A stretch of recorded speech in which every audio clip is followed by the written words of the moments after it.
tematica femminile. Però ci tengo a precisare, è vero, io sono femminista, militante da sempre, dagli anni 70, vista la mia veneranda età, non mi vergogno di dire 59 anni, per cui nessun problema. Però non credo alla poesia femminile, perché non credo alle cosiddette quote rosa, neanche nella poesia. La poesia, come tutte le altre forme artistiche e tutte le altre forme comunque di impegno, deve portare il saggio, portare senso, come dice qualcuno più famoso e autorevole di me, che voi conoscete bene perché avete ospitato tante volte, un caro amico, Alberto Masala. E se una poesia non porta senso, che sia fatta da una donna o da un uomo, non cambia niente. Nelle mie poesie, allora, c'è sì il discorso delle donne, perché io faccio anche poesia erotica, per cui però prima di tutto una poesia di denuncia civile. Anche l'erotismo è vissuto e raccontato come una rivendicazione di un diritto, non è un modo morboso, diciamo, di usare l'eros, come succede molto spesso in tutte le forme artistiche. Quindi anche qui c'è un discorso di messaggio, di impegno politico, perché politica è tutto. Io dico sempre molto volgarmente, perché per passare un poco poeticamente, anche la scelta di una carta igienica è politica, no? Perché c'è quella di carta riciclata, c'è quella di carta invece candida, pulita, eccetera. Quindi nella mia poesia c'è questo. Poi è ovvio che risente delle mie esperienze anche di donna e quindi di femminista in questo caso, di indipendentista, ma non al femminile in quel caso lì, perché comunque l'ideale politico ugualmente come la poesia non ha una connotazione di genere, non esiste. Nei temi comunque, soprattutto la poesia dove racconto determinate cose, è chiaro che il femminile appare in modo molto forte. Per esempio, se parliamo di femminicidio, è ovvio che il tema è quello e lo posso raccontare soltanto da un punto di vista femminile. Non posso immaginare cosa passa nella testa di un uomo violento, no? Intanto, quindi la mia poesia è la mia vita, è le mie esperienze, no? Passate, ma anche quelle che verranno, spero. Gli studi di filosofia ugualmente mi hanno aiutata sia per il discorso politico, ovviamente, ma anche molto per il discorso poetico. Studiare la poesia, fare la filosofia estetica, per esempio, è qualcosa che aiuta.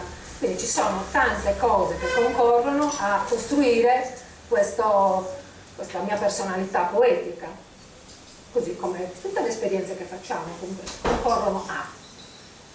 Se avete piacere io inizierei con una poesia proprio quella che è stata inserita in un calendario che abbiamo, ormai sono stati già 2 anni, abbiamo fatto in occasione del 2014, 13-14, calendario contro il femminicidio, dove volutamente ho coinvolto 6 scrittrici e 12 fotografe che raccontassero con gli scatti e con i testi questo problema. Io inizierei a leggerlo, così poi magari se poi voi volete farmi delle domande a me fa piacere, assolutamente, non abbiate nessuna regola.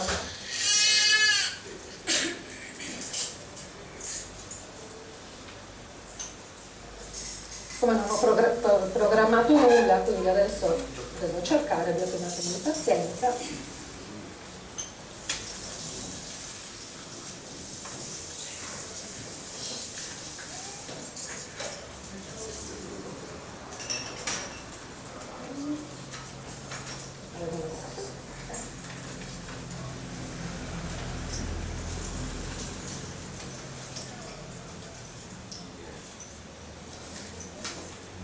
Poi ti scrivono troppo, anche per quello per cui non trovano quello che cercano.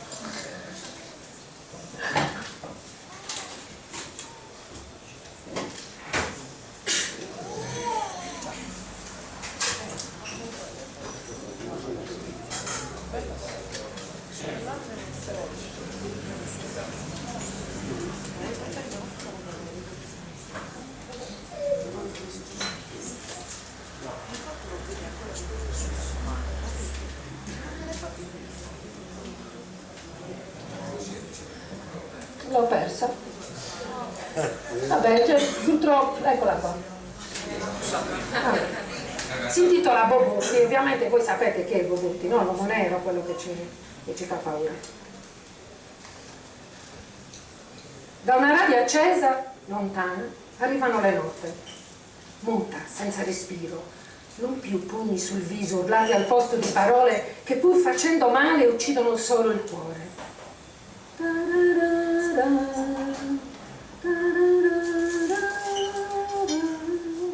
Muta, senza respiro, il sangue cola dal labbro, spunta un dente spezzato, le gambe livide tremano sotto il sesso violato.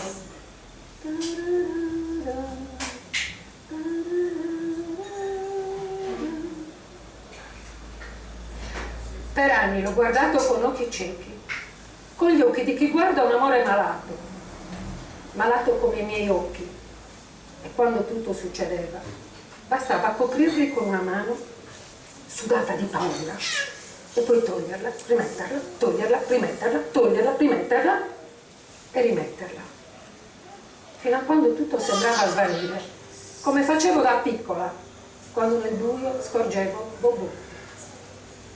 Il mio Bobotti di donna comunque restava lì, e i miei occhi si rifiutavano di vederlo e le mie orecchie di sentirlo, quando senza motivo mi usava come tirassegno per i suoi insulti. Dal mare del dolore facevo emergere voci di sirene che cantavano le rare parole che lui, il Bobotti, mi aveva spacciato per amore. Il canto d'oblio copriva lo schifo, come quando da piccola ripetevo a cantilena bla bla bla bla bla bla bla bla bla, tappando le orecchie per non sentire qualsiasi cosa mi disturbasse. Nemmeno il mio corpo voleva più sentire i colpi che a tradimento arrivavano sul volto, sulle costole, i denti piantati sulle braccia e sul seno, i calci alle gambe, alla schiena. Nemmeno i miei vicini di casa. Eppure erano le mie orecchie sorde d'amore, non le loro. Loro sì avrebbero dovuto sentire quando in terra, nuda, gomitolata su me stessa, ancora non muta, guaivo per il dolore. Come una cagna ferita, diceva Bobotti, e sghignazzava e mi lasciava fiammiferi accesi, come si fa nei combattimenti fra cani. Vicini e parenti, amici, tutti cerchi, sordi e muti, come le tre scimmiette. Nessuno mi chiese conto dei lamenti, dei lividi, degli occhiali indossati anche dopo il tramonto, delle smorfie di dolore per un abbraccio, o mettendomi a sedere. Chissà perché ora tutti hanno da dire su ciò che hanno visto o sentito, ora che i miei occhi sono guariti, e anche le mie orecchie e la mia bocca. Da qui sento e vedo tutto, e non starò più zitta, mai più. Ero lì mentre portavano via Bobotti in tre e lui gridava ancora il suo falso amore assieme alla rabbia, perché andavo via. Amore mio, ci vogliono dividere, ma tu sei mia, solo mia, urlava. Anche gli altri, che finalmente sentono, vedono e parlano, e dicono di quanto eravamo felici, di come lui fosse un bravo ragazzo, e anche io forse un tantino triste, ma gentile e riservata. E poi anche i giornali, le TV, roba da montarsi la testa. Ora lo sono davvero riservata, in questo tunnel dove mi avete messa e da cui vi vedo tutti, in questo buco nero dove fiori, onori e lacrime di coccodrillo mi fanno compagnia. Da una radio accesa, lontano, arrivano le notte, muta, senza respiro, non più pugni sul viso, urlati al posto di parole che pur facendo male uccidono solo il cuore. Muta, senza respiro, il sangue cola dal labbro, spunta un dente spezzato, le gambe livide tremano sotto il sesso violato.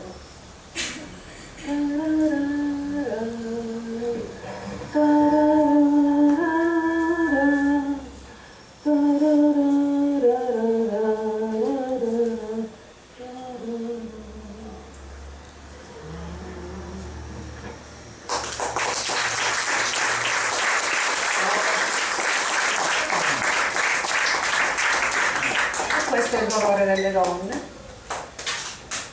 però poi le donne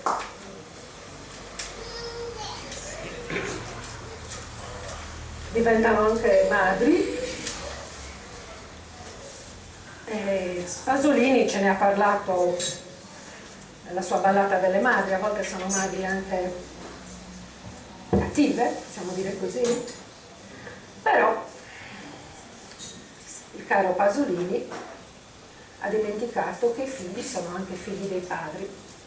E allora io, seguendo la Ballata delle madri di Pasolini, immodestamente ho riscritto Ballata dei padri. Mi domando che padri abbiamo avuto. Se ora ci vedessero senza lavoro, in un mondo allora ben conosciuto, presi in giro, mai voluto, d'esperienze così diverse dalle loro, con che coraggio ci fisserebbero negli occhi? Se fossero qui, mentre noi leggiamo il nostro pezzo, anticonformisti marmocchi, o lo svendessimo a editori rotti ad ogni compromesso, capirebbero chi siamo? Padri da sempre vivi, sul viso un po' di rossore toglie ai loro sepolcri un po' di putrido biancore, si affaccia nuovo come un sole che li acceca, infondendo loro rigore e li costringe ancora ad una comune morale. Padri vivi, poveri burattini, preoccupati che figli e figlie non conoscano la viltà per elemosinare un posto, per essere asserviti, per ossequiare anime privilegiate, per abbandonare ogni dignità. Padri mediocri che hanno imparato con arroganza di bambini, di noi, un unico, nudo significato di poeti che il mondo ha dannato a non dare né speranza né futuro. Padri mediocri che raramente hanno avuto per noi ribelli una parola partita dal cuore, se non un sentimento volutamente muto di bestia, e così ci avrebbero cresciuto impotenti e servi ai richiami dell'amore. Padri servili, abituati da sempre a chinare interessati e proni la testa, a trasmettere col seme al loro frutto l'antico vergognoso segreto da accontentarsi dei resti della festa. Padri servili, a insegnare hanno provato i nostri cervelli come il servo può essere felice odiando chi è come lui, muto, legato, come può essere tradendo, beato e sicuro facendo ciò che non si dice. Padri feroci, intenti a difendere quel poco avuto, borghesi o proletari, la normalità, lo stipendio, lo stadio, quasi con rabbia di chi si vendichi o sia stretto da assurdo assedio. Padri feroci che ci hanno detto: sopravvivete, pensate a voi, rubate ciò che sia senza pietà o rispetto per nessuno, nutrite non la poesia nel petto, ma la vostra integrità di avvoltoi. Ecco, vili, mediocri, servi, feroci i nostri veri padri, poveri padri, che hanno vergogna a saperci bruti nel nostro poetare, ci vorrebbero orbi e muti. E così, che ci appartiene a questo mondo. Siamo fratelli uniti nelle nostre passioni e le altre terre non sono nostre nemiche, non rifiutiamo l'altro e l'essere diversi e con parole, fatti, azioni rispondiamo del selvaggio dolore di scrivere i versi.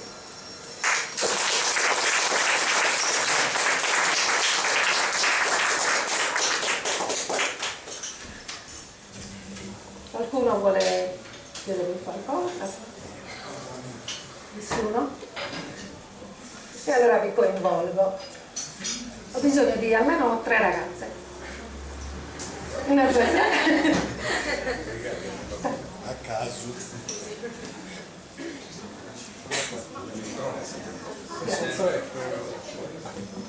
Di sprone ferisce, di sprone ferisce. Bravissime. Vedete, avvicinate. Io quando faccio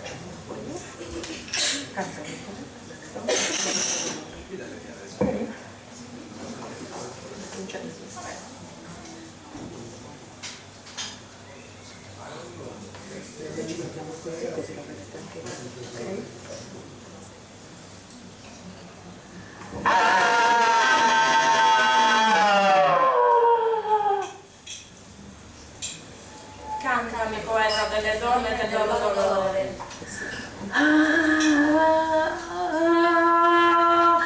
gridava Venere. Nettuno la trascinò e la fece gravida di stelle mattine rosse e cattive. Cantami poeta delle donne del loro dolore.